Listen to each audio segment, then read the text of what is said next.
And they're Yeah. telling him, or he's telling him, I love you, Solo, but I will not acknowledge you. Yeah. So, And here's the face when he's debating whether to give him the lay or not give him the lay.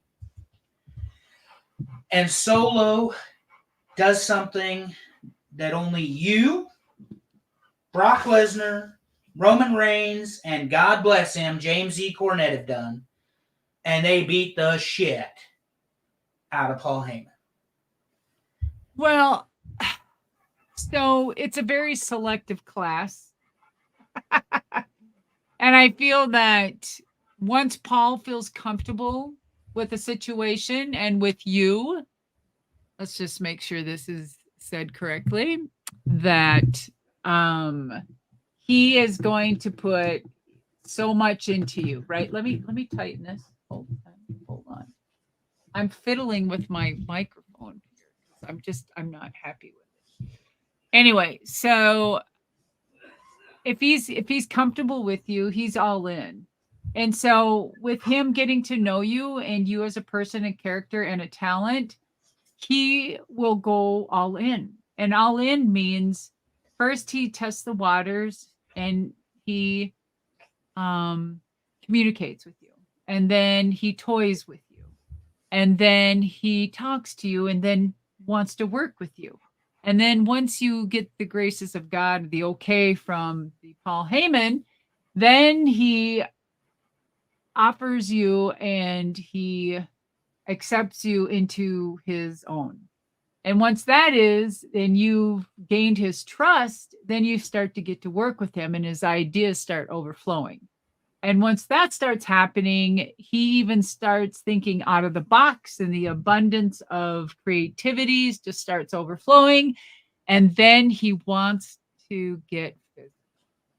And there's only a very few people that he's gotten physical with that he has chosen. I feel that when Paul does this, that you are chosen. It's not a demand, it's a chosen situation. And it's kind of like a company, WWE, AEW, whoever. When you are the title holders because you are chosen and the company believes in you that you can represent them. That's why you have a title. 90% of the times, right? Let's just say. And especially when it comes to working and other people and you have this bond between two workers.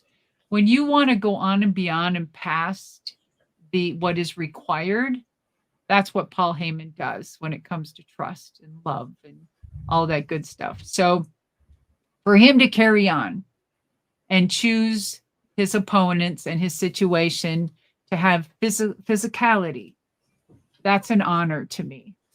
And I was very lucky to be a part of that. And for him and I to go over and to have an actual wrestling match was way cool. And I'm very one of the few that, and I would say one of the only women, please back me up on this, anybody out there, that actually got to kick his ass.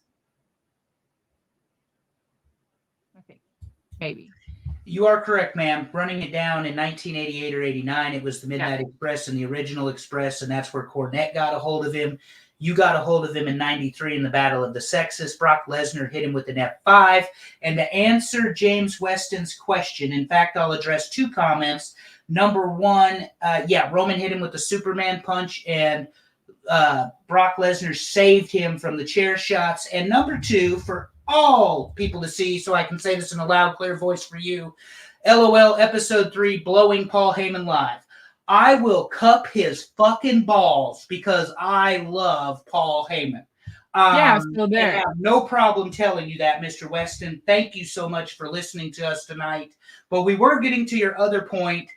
This beatdown of Paul Heyman, Madison Square Garden, 19,000 people, is a Samoan spike, a flying headbutt, Mm. and a triple power bomb. And there it I is. will tell you that I spoke to Paul and he said that they took very good care of him. Very good care. And he felt great afterwards and there wasn't any problems. The only thing he had to do is act the part. And that's what Paul did. And those are his words, guys.